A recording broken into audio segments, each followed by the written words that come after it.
ഇന്ന് ഞാൻ പറയാൻ പോകുന്ന ഒരു മുല്ലപ്പൂ ചേച്ചിയുടെ ഒരു മണ്ണുണ്ണിയുടെ ഒരു പേട്ട ലവ് സ്റ്റോറിനെ കുറിച്ചാണ്. നമ്മുടെ മണ്ണുണ്ണീനെ കുറിച്ച് പറയുകയാണെങ്കിൽ മൂപ്പരുടെ പരിപാടി എന്നിട്ട് വെച്ചാൽ എല്ലാ ദിവസവും ഡേറ്റിംഗ് ആപ്പ് വഴി ഓരോ പെണ്ണുങ്ങളെ പരിചയപ്പെടാൻ അവരായിട്ട് അവരാധിക്കുക. അതാണ് മൂപ്പരുടെ എല്ലാ ദിവസത്തെയും പരിപാടി. ഒരു ദിവസം നമ്മുടെ അണ്ണൻ ഡേറ്റിംഗ് ആപ്പ് വഴി ഒരു പെണ്ണിനെ കാണും. ആ പെണ്ണ് കേരളത്തിലെ ആലപ്പുഴയിലാണ്. അപ്പം നമ്മുടെ അണ്ണൻ ആ പെണ്ണിനെ കണ്ട് ഇമ്പ്രസ് ആയിട്ട് കേരളത്തിലേക്ക് പോകും കൂട്ടുകാരും കൂട്ടിയിട്ട്. പിന്നെ മൊത്തം കോമഡിയാണ് ഗൈസ്. ഇവർ കേരളത്തിലെത്തും. പിന്നെ ഒരു ടാക്സിയിൽ പോണ സമയത്ത് ആ ടാക്സിക്കാരൻ ഒരു കുപ്പിയിൽ കള്ള് കുടിക്കണം. ഇത് എഴുതി വെച്ചേക്കണ അവന്റെ വിചാരം എന്നിട്ടാന്ന് വെച്ചാൽ കേരളത്തിലുള്ളവർ മൊത്തം കള്ള കുടിക്കണെന്നാണ്. കുറച്ച് ബുദ്ധി ഉണ്ടായിരുന്നെങ്കിൽ മന്ദബുദ്ധി എന്നെങ്കിലും വിളിക്കാൻ. ഈ സിനിമയിലെ ഏത് വെള്ളടി സീൻ എടുത്താലും അവരുടെ കയ്യിലിരിക്കുന്നത് കള്ളാണ്. പിന്നെ ഇവന്മാരുടെ വണ്ടി ഇടിക്കും. അത് കഴിഞ്ഞിട്ട് ഇവർ ഹൈവേയിൽ നിൽക്കുമ്പോൾ ഹൈവേ കൂടെ ഒരു ബസ്സോ കാറോ ഓട്ടോറിക്ഷയോ ഒന്നുമില്ലാണ്ട് ഒരു മണിക്കൂറോളം ഇങ്ങനെ നിൽക്കുന്നു. പിന്നെ ഇവന്മാർ അവസാനം നമ്മുടെ മുല്ലപ്പൂ ചേച്ചിയുടെ വീട്ടിലെത്തും. മുല്ലപ്പൂ ചേച്ചീനെ കുറിച്ച് പറയണമെങ്കിൽ ഇവളുടെ തലയിൽ ഫുൾ ടൈം മുല്ലപ്പൂ. അവള് ഭക്ഷണം കഴിക്കുകയാണെങ്കിൽ മുല്ലപ്പൂ, വീട്ടിൽ വെറുതെ നിൽക്കുകയാണെങ്കിൽ മുല്ലപ്പൂ, പുറത്തേക്ക് പോവുകയാണെങ്കിൽ മുല്ലപ്പൂ, അങ്ങനെ ഫുൾ ടൈം മുല്ലപ്പൂ. അവള് കാരണം മുല്ലപ്പൂവിന് വംശനാശം വരാൻ വരെ സാധ്യതയുണ്ട്.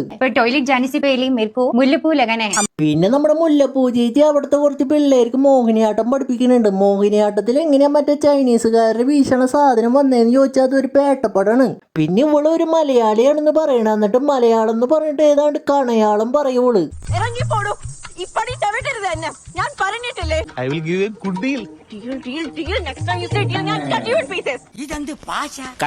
പിന്നെ ഇവന്മാര് ഇവളുടെ വീട്ടിൽ ഗസ്റ്റ് ആയിട്ട് താമസിക്കും. പിന്നെ ഇവൻ ചോദിക്കും എന്താ ഇവിടെ റേഞ്ച് ഇല്ലാത്തതെന്ന്. അപ്പൊ നമ്മുടെ ചേച്ചി വന്നിട്ട് പറയും കേരളത്തിൽ അങ്ങനെ റേഞ്ച് ഒന്നുമില്ല, തെങ്ങിന്റെ മോളിൽ കയറിയാലോ റേഞ്ച് കിട്ടുള്ളൂ എന്ന് പറയും. പിന്നെ നമ്മുടെ മണ്ണുണ്ണി മുല്ലപ്പൂ ചേച്ചിയുടെ പിന്നാലെ ഇങ്ങനെ നടക്കും. മിസ്റ്റർ ആന സാർ, നിങ്ങൾ വിചാരിക്കുകയാണെങ്കിൽ തേക്കപ്പെട്ട സുന്ദരീനെ ചുമരുമിട്ട് തേക്കാം. പിന്നെ മുല്ലപ്പൂ ചേച്ചിക്ക് കുറച്ച് ഹോബി ഉണ്ട്. തെങ്ങും ഒരു കയറ് പോലും ഇല്ലാണ്ട് പടഞ്ഞ് കയറും. ഇവളാരൊക്കെ ഇങ്ങനെയാ. പിന്നെ ഈ പടം കേരളത്തിലെ കാരണം നമ്മുടെ ഏട്ടന്റെ കുറച്ച് റെഫറൻസ് ഉണ്ട്. ഏട്ടന്റെ പാട്ടൊക്കെ ഇവന്മാര് പാടും.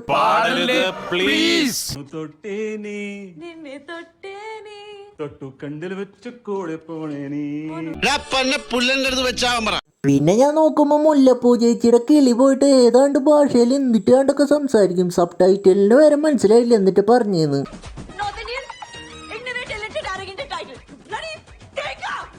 ഇത് തെലുങ്കും കന്നഡയൊന്നുമല്ല, ദൈവം ഉണ്ടാവുന്നതിന് മുമ്പുള്ള കാടൻ ഭാഷയാണ്. പിന്നെ ഒരു ദിവസം നമ്മുടെ അണ്ണൻ ജോഗിങ്ങിന് പോണ സമയത്ത് ഒരു നേഴ്സും പെണ്ണിന് നമ്മുടെ അണ്ണനെ കാണുമ്പോ എന്നെ ക്രഷ് അടിച്ചിട്ട് മൂടാവും. എന്തൊക്കെയാണ് ഈ കൊച്ചു കേരളത്തിൽ സംഭവിക്കുന്ന? പിന്നെ നമ്മുടെ അണ്ണൻ അവിടെ നിന്ന് ഓടി കുറച്ച് നീങ്ങി കഴിയുമ്പോ ഒരു കൊടുങ്കാറ്റ് വരും. കാറ്റേ കാറ്റേ നീ പൂക്കാമരത്തിൽ പാട്ടും മൂളി വന്നോ.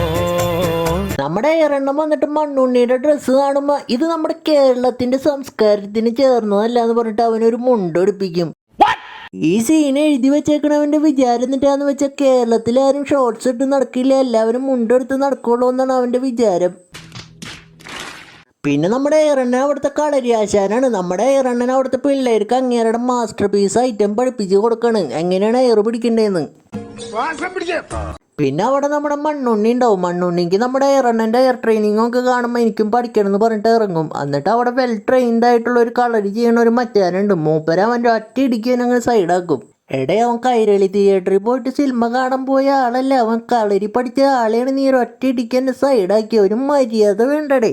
പിന്നെ നമ്മുടെ മണ്ണുണ്ണി ഉറുമെടുത്ത് വീശി പട്ടി ഷോ കാട്ടിയിട്ട് മേല് മുറിയും. അപ്പൊ നമ്മുടെ മുല്ലപ്പൂ ചേച്ചി കമ്മ്യൂണിസ്റ്റ് പച്ച പറിക്കാൻ പോകും. എങ്ങോട്ടാന്നറിയോ? അതിരപ്പള്ളിയിൽ. അപ്പൊ നിങ്ങൾ ചോദിക്കും ഇവർ ആലപ്പുഴയിലല്ലായിരുന്നു, എങ്ങനെ പെടുന്ന അതിരപ്പള്ളിയിൽ എത്തിന്ന് ചോദിച്ചാൽ അതൊരു പേട്ടപ്പടാണ്. അപ്പൊ അങ്ങനെയൊക്കെ ഉണ്ടാവും. പിന്നെ ഒരു കമ്മ്യൂണിസ്റ്റ് പച്ച തേച്ച് അവസാനം ക്രഷാവും. അറിയാലോ, ബോളിവുഡാണ്, അവർക്ക് ഇതൊക്കെ മതി. പിന്നെ ഒരു റൈഡിന് പോവും. റൈഡിന് പോയാൽ നമ്മുടെ ചേച്ചിക്ക് മുല്ലപ്പൂവിന് ഒരു കുറവില്ല കേട്ടോ, തലയിൽ മൊത്തം മുല്ലപ്പൂവാ. പിന്നെ ഒരു ഹോട്ടലിൽ ഫുഡ് കഴിക്കാൻ കയറും. എന്തായാലും കേരളത്തിൽ വന്നതല്ലേ, എന്തായാലും ഒരു പൊറോട്ടയും ബീഫും കഴിക്കേ. പിന്നെ ഒരു നട്ടപ്പാതിരയ്ക്ക് ഒരു പള്ളിക്ക് പോവും. ആരുടെ ഈ നട്ടപ്പാതിരയ്ക്ക് ഇവർക്ക് പള്ളിയൊക്കെ തുറന്നു കൊടുത്ത് തന്നിട്ട് ആ പള്ളി വെച്ച് ഇവർ അവരാധിക്കും.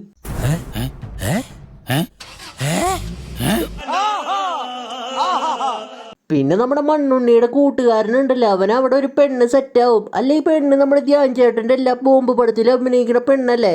എന്നിട്ട് ഇവിടെ സെറ്റാവും. എന്നിട്ട് ഇവൻ മലയാളം പഠിച്ചു എന്ന് പറഞ്ഞിട്ട് ഏതാണ്ട് ഒരു മംഗളാളത്തിൽ നിന്നിട്ടാണ്ടൊക്കെ പറയും. നങ്ങ്യാർ കുലാങ്കര എന്നെ ഫുള്ള് മാറ്റി എന്നെ കേപ്പോ എന്റെ മൈൻഡ് ഫ്രെയിം കേൾക്കാം. ഇതാണ് എന്റെ ലോകം.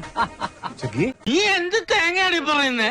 എനിക്കൊന്നും മനസ്സിലാവുന്നില്ലല്ലോ. പിന്നെ കുറച്ചു ദിവസം കഴിയുമ്പോൾ ഓണവും. പിന്നെ മുല്ലപ്പൂ ചേച്ചിയുടെ മുറിച്ചെറുക്കം വരും അങ്ങോട്ട്. പൊട്ടനായിരുന്നു ഞാൻ, പാട്ടുപാടാനറിയാതെ, ആട്ടമാടാനറിയാതെ, ഒന്നും അറിയാതെ പൊട്ടനായിരുന്നു ഞാൻ. പിന്നെ ഓണത്തിന്റെ ദിവസമായ കാരണം കുറെ ഓണക്കളികളുണ്ട്. ഇവരുടെ ഓണക്കളികൾ എന്നൊക്കെ പറഞ്ഞിട്ടുണ്ടെങ്കിൽ നമ്മുടെ സ്പൂൺ റൈസ് ഉണ്ടല്ലോ, ഇവര് ഒളിമ്പിക്സിലെ ഒരു മത്സരം പോലെയാണ് ഇവർ ചെയ്ത് വെച്ചേക്കണേ.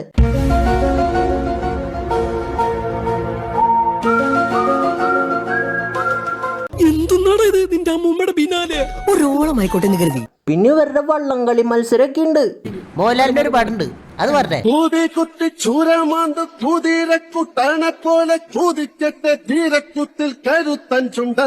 പിന്നെ ഇവര് തുഴയണ സമയത്ത് നമ്മുടെ മണ്ണുണ്ണി മലയാളികൾക്ക് ഒരു ടിപ്സ് പറഞ്ഞു കൊടുക്കും. എന്നിട്ട് അത് വെച്ചാൽ തുഴയണ സമയത്ത് പാട്ട് പാടി തുഴയുകയാണെങ്കിൽ ഫാസ്റ്റ് ആയിട്ട് തുഴയാൻ പറ്റുമെന്ന്. എന്നിട്ട് ഇവര് ഹിന്ദി പാട്ട് പാടി തുഴയും.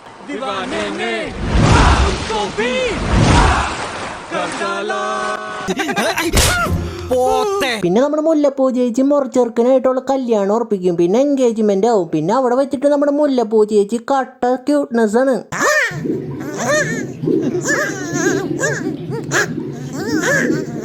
എന്തൊരു ക്യൂട്ട്നെസ് ആയിരുന്നേ. ഒരു കവറായിട്ട് പോയിട്ടുണ്ട്, വാള് വെച്ചേനെ അതിനകത്ത്. പിന്നെ എൻഗേജ്മെന്റിന്റെ അവിടെ വെച്ചൊരു തല്ലുണ്ടാവും. എന്നിട്ട് ഒരുത്തന്റെ തല പൊളിയും. എന്നിട്ട് നമ്മുടെ അണ്ണൻ അവനെ എടുത്തിട്ട് ഒരു ക്ലിനിക്കിൽ പോവും. അപ്പൊ അവിടുത്തെ നേഴ്സിന് നമ്മുടെ അണ്ണനെ കാണുമ്പോ മൂടാവും.